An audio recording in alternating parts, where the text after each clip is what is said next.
But we've all been told we need to be more confident, from classrooms to boardrooms and interviews and on stages. In relationships and negotiations, the message is always the same. You just need to believe in yourself, as if that's as easy as flipping a switch. But here's a question I want to ask you. Why does confidence matter? Not how do we get it, not what does it look like, but why? Most people think of confidence as something cosmetic. A louder voice, a stronger handshake, eye contact, a few motivational quotes taped to the mirror. But that's not confidence. That's theater.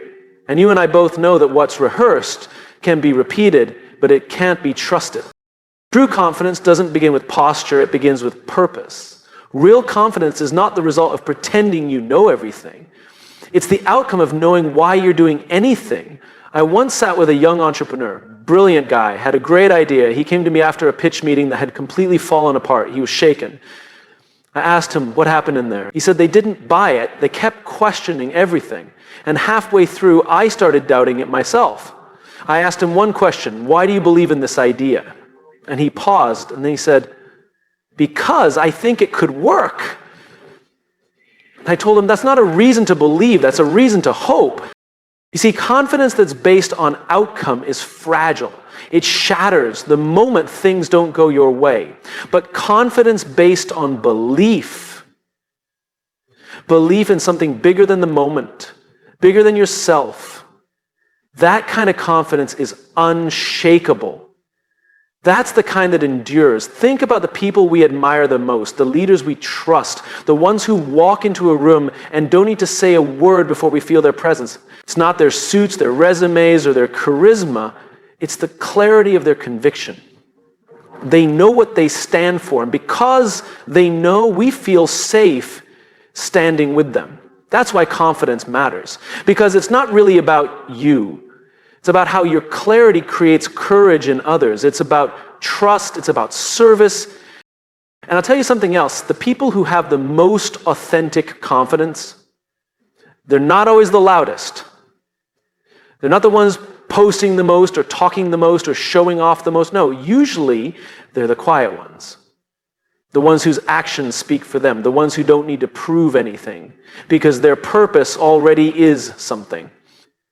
I remember sitting down with a combat veteran a few years ago. He told me that the bravest soldiers he served with were rarely the ones with the most muscle.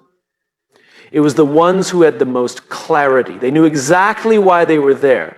They weren't fearless, they were faithful. Faithful to something beyond themselves, to their team, their mission, their cause. And that's what confidence is, not fearlessness. Faithfulness. There's a story I love about a young teacher who was terrified on her first day of school. Brand new, inner city classroom. She was told these kids were tough, that they wouldn't respect her, that she should be ready for a fight. She walked into that classroom with shaking hands. But instead of trying to assert her authority or win them over with rules and warnings, she did something unexpected.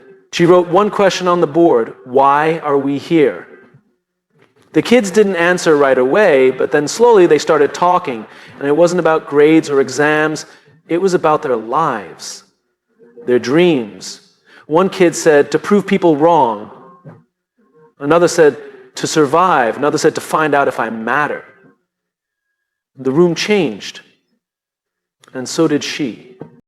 That teacher told me later that she was still nervous every morning, but the fear didn't control her anymore. Because now she had a reason. A real one. Not to be liked, not to impress the principal, but to create a space where these kids remembered their own why. She found her confidence not in her credentials, but in her cause. So let me ask you, when you walk into a room, when you speak up in a meeting, when you make a decision, when you risk something, what are you standing on? Is it your title, your appearance, your track record, or is it something that cannot be taken from you? We think confidence is about having the right answer. It's not. Confidence is about asking the right question and being brave enough to stand in that question until your life begins to answer it for you. The question is always why. Not why in theory, not a mission statement framed on a wall, but the kind of why that makes you cry when you say it out loud. The kind of why that gets you out of bed when everything else says stay under the covers. The kind of why that keeps you humble when things go right and keeps you grounded when things fall apart. I've met executives who command attention but have no confidence.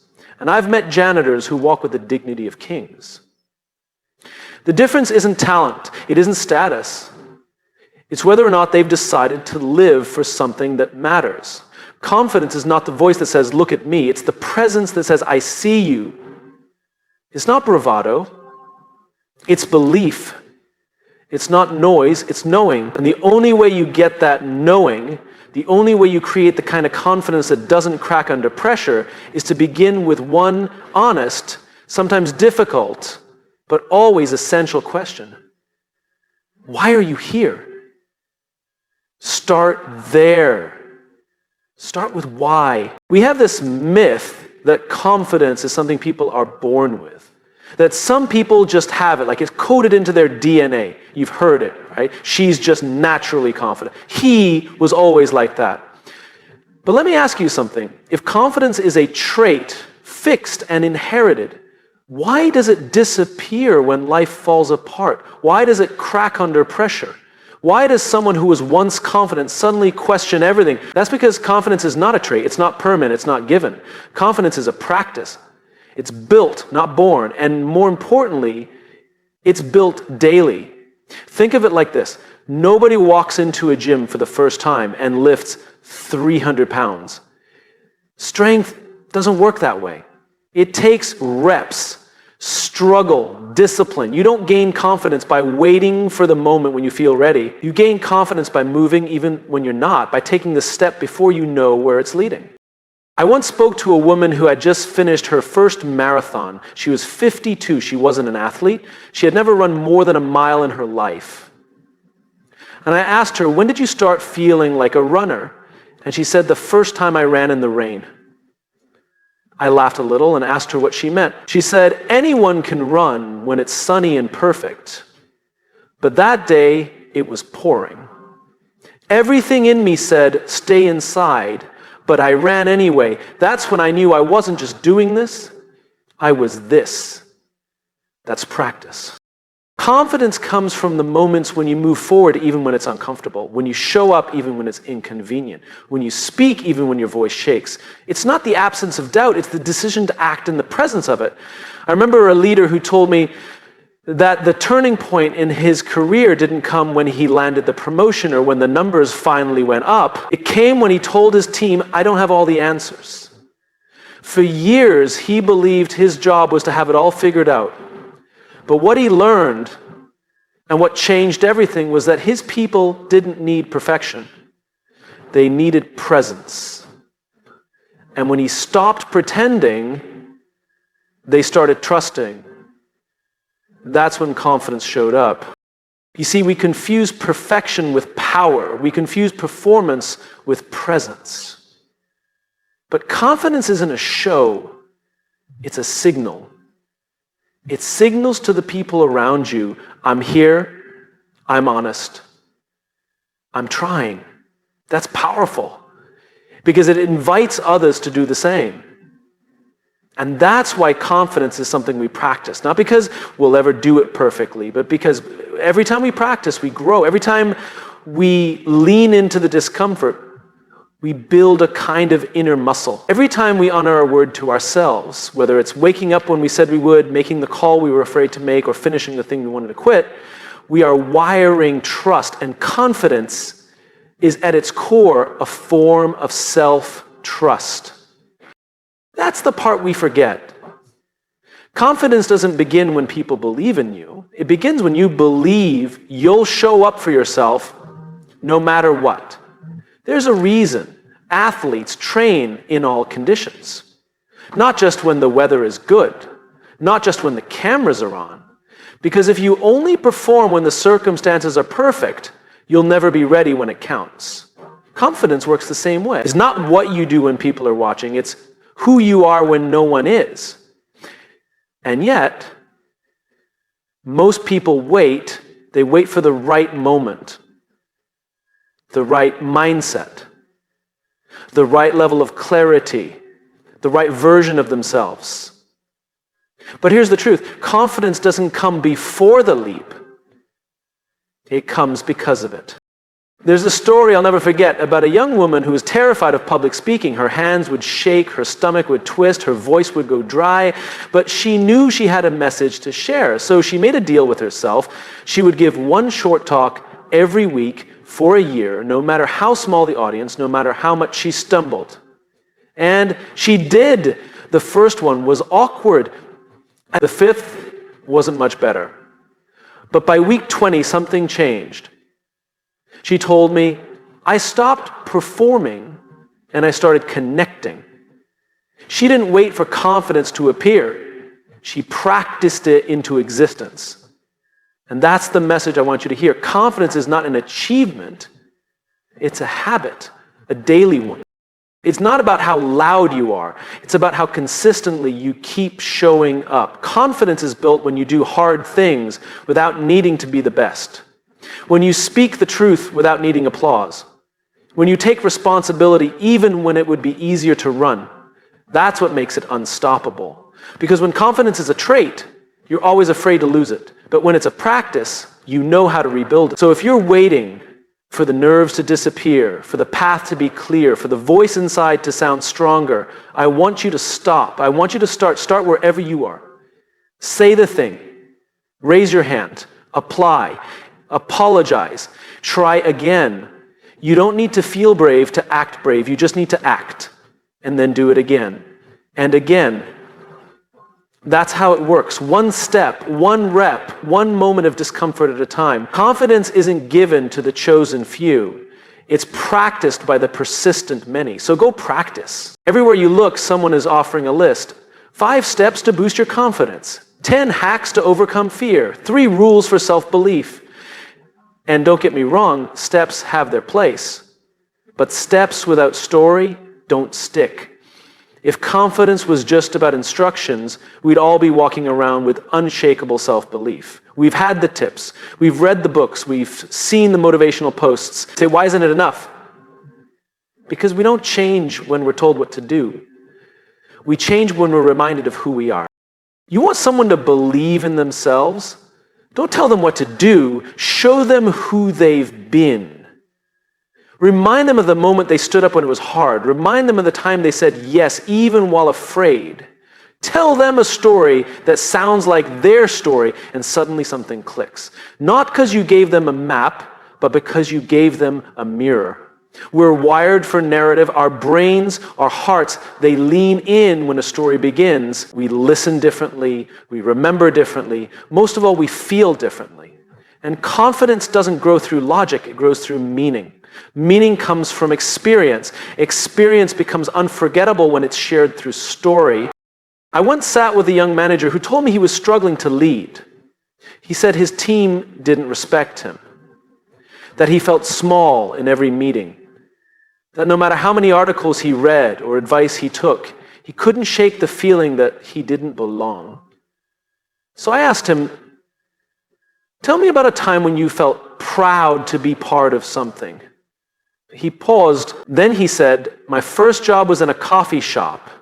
I was just a barista, but the manager treated us like owners. Every decision he made, he explained it to us. When someone made a mistake, he coached, not scolded. We were kids, but we felt like a team. And right there in that moment, he remembered. Not the tactics of leadership, the feeling of leadership, the way it changed him. I said, you already know how to lead, you just forgot the story. That's what stories do. They don't teach us new things. They reconnect us to what we already know, but stopped trusting. And this is why the most powerful way to teach confidence is not to stand on a stage and list off principles. It's to be honest, to be human, to tell the truth about the times you didn't feel confident, the times you failed, the times you doubted. Because when people hear perfection, they compare. But when they hear struggle, they relate. I've shared stages with executives who had decades of success under their belt. And you know what moment always lands with the audience? Not the big win, not the title, not the polished advice. It's the one story where they admit, I thought I blew it. I almost walked away. I was scared out of my mind. Because we don't learn from someone's shine, we learn from their scars. We don't follow people who appear invincible. We follow people who are real. There's a woman I met who coaches high school debate. She told me her number one rule: no student is allowed to give a speech without telling at least one personal story. I asked her why. She said, because data informs, but story persuades. And confidence is the art of persuasion, starting with yourself. She's right. Confidence isn't built by memorizing phrases. It's built by owning your experience. So when you tell your story and you tell it honestly, you remind yourself, I've been through things, I've grown, I've faced fire and kept walking. You build confidence not from the facts of your life, but from the meaning you make from those facts. And here's what makes this even more important. When you tell your story, you give someone else permission to tell theirs. That's leadership. That's connection. That's how cultures change. Not through slogans, but through shared humanity. There's a young man, I'll never forget, he had a stutter, and public speaking terrified him. But he had a message. So he stood in front of his class and told the story of the first time he ordered food by himself. How it took him 30 seconds to say 3 words. How people laughed. How he went home and didn't speak for 2 days, but then the next week he tried again and again, until one day the cashier didn't look away. He smiled. He said, that's when I realized I don't need to be perfect to be heard. You could hear a pin drop in that room, not because he had crafted the perfect speech, but because he let them into his truth. That's the key. When we try to teach confidence, we often do it from the outside in. Change your posture, change your tone, change your clothes. But when we tell our stories and invite others to tell theirs, we build confidence from the inside out. You want to empower someone? Don't give them a script. Give them a stage. Let them speak their experience. Let them find strength in the very things they thought disqualified them. Confidence doesn't grow in isolation. It grows in community, in connection, in storytelling. So the next time you want to teach confidence to your child, to your team, to yourself, don't start with steps, start with story. Your story. The one you think isn't impressive enough. The one that still makes your voice catch. Because that's the story that someone else needs to hear. Confidence is not about sounding like someone else. It's about standing in your own truth. Loud or quiet, messy or polished, as long as it's real. So tell the truth, tell the story, tell it again, and watch confidence take root, not just in you, but in everyone who hears it.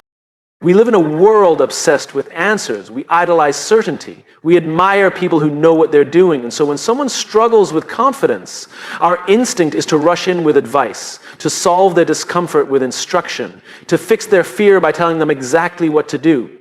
But here's the thing. Confidence doesn't grow when someone gives you answers. Confidence grows when someone asks you a question that makes you think, because instruction tells you what they know, but a question invites you to discover what you believe. I once met a young man who had just taken a job leading a team twice his age. Smart guy, great potential. But after 3 months, he was burning out. He told me he felt like an imposter every day, that he kept trying to prove himself, to have all the answers.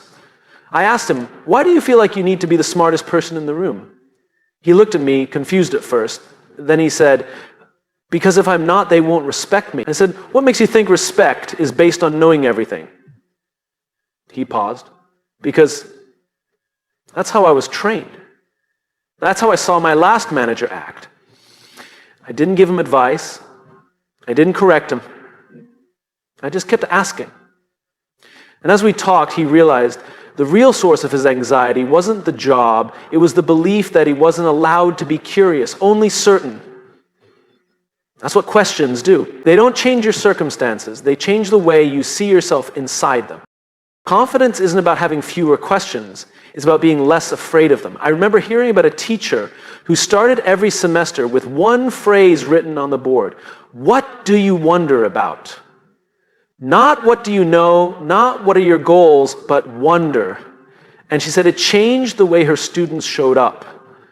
They weren't there to be filled with information. They were there to explore, to investigate, to connect the dots between their lives and the world around them.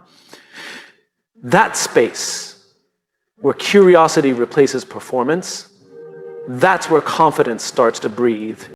Because when someone asks you a real question, not one designed to test you, but one that invites your voice, it tells you that your perspective matters, that your thoughts have weight, that your experiences mean something. And that's the foundation of confidence, the belief that your view of the world is valid. We've all had those moments when someone we admire asked us a thoughtful question. And not just to be polite, but because they genuinely wanted to hear what we thought. Do you remember how that felt? It didn't just make you feel seen, it made you stand a little taller, speak a little more clearly. It reminded you that you have something to offer. That's why great leaders don't rush to give direction. They create space for discovery. They ask the kinds of questions that don't just guide people to the right outcome, they guide them to own the outcome. I once worked with a startup founder who told me she learned more from asking, "Why does this matter to you?" than she ever did from performance reviews or strategy sessions. She said, "When I started asking that question, my team started caring differently. They stopped waiting for permission. They started bringing their hearts to the table." She didn't build their confidence by handing them instructions. She did it by handing them the mic. When we give people answers, they might get it right once. But when we help them find their own voice, they get it right over and over again. Not because we're there to supervise, but because they're leading from within. And we need more of that. We need people who don't just repeat what they've been told, but people who question what they believe, who can say, "Here's what I've learned, but more importantly, here's what I think." That kind of voice doesn't come from memorizing rules. It comes from being in environments where questions are not just tolerated, they're treasured. Confidence isn't the end of the conversation, it's the beginning of one. And if you want to develop that kind of confidence in yourself or in others, start by asking the right question. Not what do you want to be, but who are you becoming? Not what's the right answer, but what feels true to you. Not what should I do, but what does this mean to you? Because every time we answer those kinds of questions honestly, we build a little more of ourselves. We move from imitation to integration, from doubt to direction, from noise to knowing. I met a woman once who was known for coaching some of the most remarkable young leaders in her city. I asked her what her secret was. She said, "I don't give them confidence. I help them uncover it. It's already in there. Buried under years of needing to please, perform, and perfect, I just ask questions that help them remember who they were before they got scared." What a gift that is.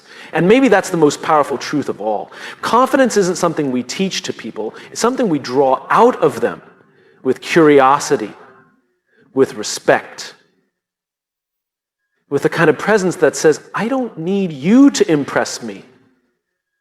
I want you to know yourself." So the next time someone tells you they're struggling to feel confident, don't rush to solve it. Ask. Ask something real, something human, something that invites them to go deeper, not wider. Because the goal is not to sound more certain. The goal is to become more grounded, and questions are how we get there. But we've all heard the phrase lead by example, but I think we sometimes forget what that actually means, especially when it comes to confidence. Because confidence, real confidence, is not something you can hand someone, it's not something you can explain your way into, and it's definitely not something you can fake and hope others won't notice. Confidence is modeled, it's observed, it's felt. It's absorbed by the people around us, not because we say we're confident, but because we act in a way that's rooted, grounded, and consistent, even when it's hard. I'll never forget a moment I witnessed years ago at a small leadership workshop. There was a senior executive in the room, a woman who had climbed the ladder in a male-dominated industry, someone people naturally looked up to. Midway through the session, a junior employee asked her, "Were you always confident?" The room went still. She could have said yes. She could have listed her credentials or her accomplishments. Instead, she paused, then said, "Absolutely not. In fact, I still have days where I doubt myself. But I've learned that confidence doesn't mean I'm always sure. It means I show up even when I'm not. That moment changed the temperature of the room. You could feel the shift because suddenly everyone realized confidence isn't about projecting invincibility. It's about modeling honesty, courage, steadiness. What that woman modeled in that moment was more powerful than any definition or framework. She didn't teach confidence. She demonstrated it. And this is something we need to understand, especially those of us in positions of influence, whether we're parents, leaders, teachers, or teammates. People don't follow what you say nearly as much as they absorb who you are. Think about a child learning to swim. You can tell them not to be afraid. You can explain how floating works. You can even promise them they'll be okay. But the moment they really believe it, that's when they see you get into the water calmly. That's when they watch you float, when they see you breathe, not panic. You're showing them this space is safe, and if it's safe for you, maybe, just maybe, it's safe for them too. That's what modeling does. It creates a kind of emotional permission. And the truth is, we're modeling all the time, whether we mean to or not. We model how to handle pressure, how to recover from mistakes, how to receive feedback. And most importantly, we model how to talk to ourselves. Because people don't just listen to our words, they listen to the tone underneath them. I once worked with a manager who had a reputation for being confident and calm under stress. When I asked him about it, he laughed. He said, "It's not that I don't feel pressure, I just don't want my team to absorb my panic." So I asked, "What do you do when everything's falling apart behind the scenes?" He said, "I slow down, I speak softer, I ask more questions, because if I model steadiness, they'll start to mirror it." That's leadership, that's confidence in action. Because here's the uncomfortable truth. When we say all the right things, but behave in contradiction, people believe the behavior. You can tell your team that mistakes are okay. But if you react with blame or frustration when one happens, you've taught them the opposite. You can tell your children they're worthy, but if they watch you constantly criticize yourself in the mirror, they'll learn that confidence is conditional. So if we want to build confidence in the people around us, we have to become conscious of what we're modeling. Do we own our imperfections? Do we apologize when we get it wrong? Do we admit when we're scared and keep going anyway? Confidence is not loud, it's not showy, it's not bulletproof. It's steady, it's rooted, it's visible in how we carry ourselves when things don't go to plan, in how we treat others when no one's watching, in whether we're willing to be seen fully, not just in our strength, but in our struggles too. Years ago, I watched a CEO walk into an all-hands meeting and open by saying, "Before we start, I need to share something personal. I've been struggling with anxiety, and I've realized I've been avoiding hard conversations. That ends today." The room didn't collapse, people didn't lose respect. The opposite happened. There was a weight lifted. It was like the entire company exhaled. That moment of vulnerability wasn't weakness. It was leadership. It was confidence without bravado, and it gave everyone in the room permission to show up as humans, not performers. Because what people remember isn't your polish, it's your presence. If you want to model confidence, you don't need to have all the answers. You just need to be accountable, honest, willing to face the truth about yourself and your circumstances with a sense of humility and direction. Model what it looks like to not quit when it's hard, to speak even when your voice shakes, to stand your ground when it matters and to walk away when it doesn't. That's the real work. That's where the power is. Because over time, confidence isn't built by what you say about yourself. It's built by what others learn to believe is possible, by watching you. So don't wait until you feel ready. Show up messy, show up scared, show up uncertain, but show up with integrity. That's what people need to see. That's what they'll remember. We don't need more people pretending to be fearless. We need more people modeling what it looks like to act with courage despite the fear. That's how confidence becomes contagious.